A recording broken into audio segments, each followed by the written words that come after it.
I'm going to travel from Southampton to Winchester on a Network Rail train, and this is a little bit about how you can look into whether your train will accept bikes and the rules and the policies around taking bikes on the train. If you will be going cycling for a long distance, once you get to your destination, check water points for your journey ahead. So or a shop or a garage, anything on the way, so you don't have to carry too much water which will add to your weight. Always carry some water, about 500ml will be fine, as long as you've got places where you can fill it up, or just buy another bottle of water or other refreshments.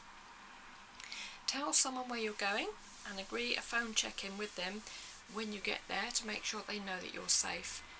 It's always a good idea to travel with someone if you can. It's more fun and you can share resources.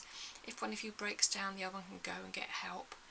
If your battery doesn't work on your phone, then you've got a backup. So it's much more comfortable and much safer to travel with someone if you can. If you are relying on your phone, take a backup power pack as well, or take a map with you. I've got a really nice one from the National Trail, South Downs Way. That's this one.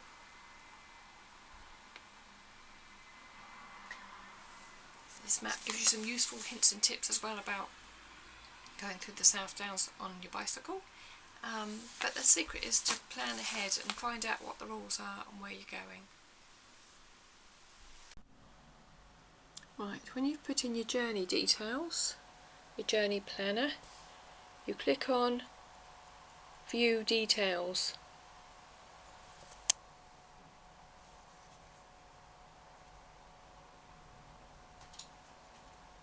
That will bring up a screen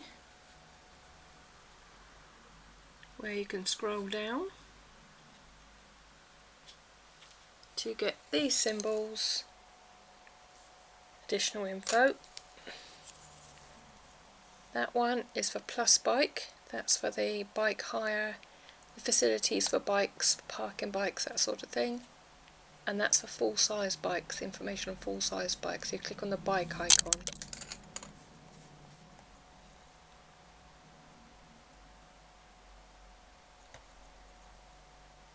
And that box comes up,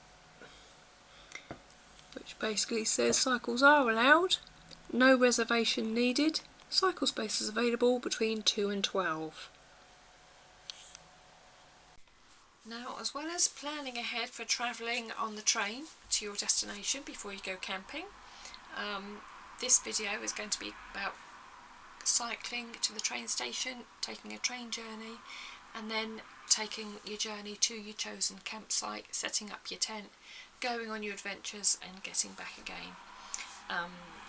Other things to consider, apart from all the points about planning ahead I mentioned in the first video, you need to check your back, because your backpack is attached to your bike securely and is well balanced. Now, if you can see on I'm carrying the tent and my backpack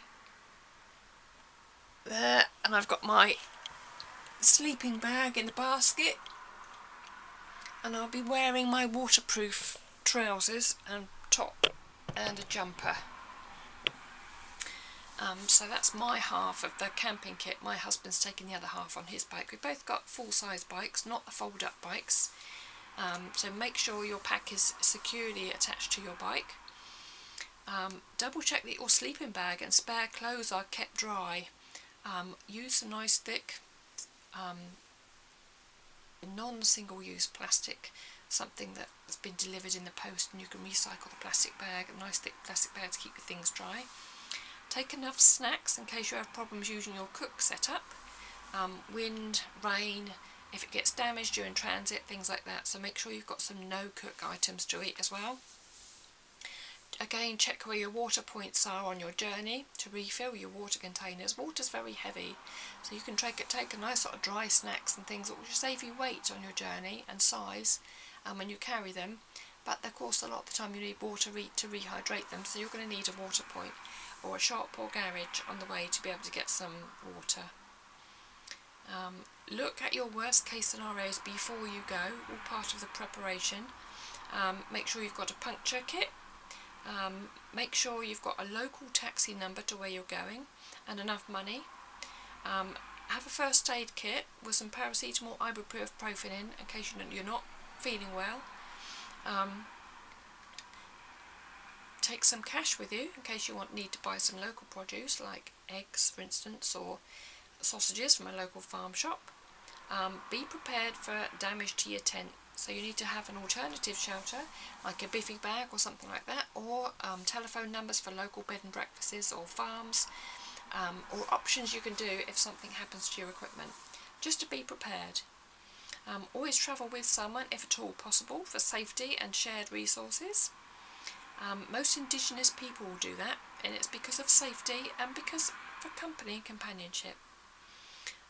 You must consider your size, weight and comfort of all the stuff that you're taking. The lighter the better, but you must have it good for what its purpose is, if you know what I mean, like a sleeping bag that's going to keep you warm, and not so small and light that it won't do the job and you'll be freezing cold. So consider your climate and the weather when you're going. Get some ideas about equipment and light food on YouTube, which is where I got a lot of my ideas from. Have a written note of emergency telephone numbers and a taxi in case something happens to your phone. Take a power backpack, but of course your phone might get damaged if you're travelling over rough terrain, or just the weather might affect it, water might get in, the heat might affect your equipment. So make sure you've got a written telephone number, local taxi, where you're going, your partner, just in case, your cycling partner, just in case you get stuck or left behind or something happens to you on your journey. Let's see, is there anything else you can think of that I can add? If you let me know in the comments below, that'd be very useful. Thank you, for me and for anybody else watching. Very important as well to prepare mentally. Now I'm going to South Downs Way this weekend. It's the 21st of May and there's a windy storm, lots of rain, lots of wind. I booked this ahead. We've been stuck indoors or restricted since COVID time, so this is our first holiday. It's in a campsite called Holden Farm, and they're COVID secure there. It means we've had to pay a bit more because of the social distancing within the campsite and sharing the toilets and the shower facilities, etc. So we have to be aware of that. The weather, I think, is going to make our journey a little bit slippery. It's chalk through the South Downs. The path is quite good. It's gravel, it's through a bit of wood, but because of the weight on the bike we'll have to be extra careful, make sure our brakes are okay, things like that for our journey. So to be honest, I wasn't looking forward to it for a little while, but as we've planned it for so long, I thought, no, I'm going to enjoy this. It's going to be an experience and I'm going to learn from it. So with a positive mental attitude, you're bound to enjoy yourself. Have a lovely time if you go on holiday, taking your bike on the train and going to a campsite, but make sure you plan ahead. This is a better picture of where we're going. We're starting here at Winchester. We're going to travel from the train station down this bit here, where the yellow is, along that route, all the way to Holden Farm, which is there. Then we're planning to walk on the Saturday along here. Let's see, the dotted arrows go up to here, down to Exton, which is around here.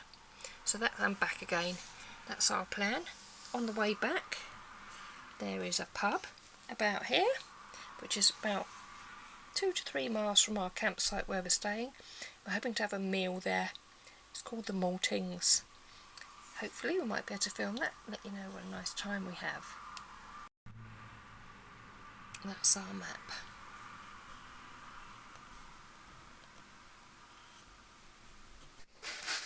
Please look out for Bike on the Train Part 2, which is about boarding and travelling the train and getting to your destination.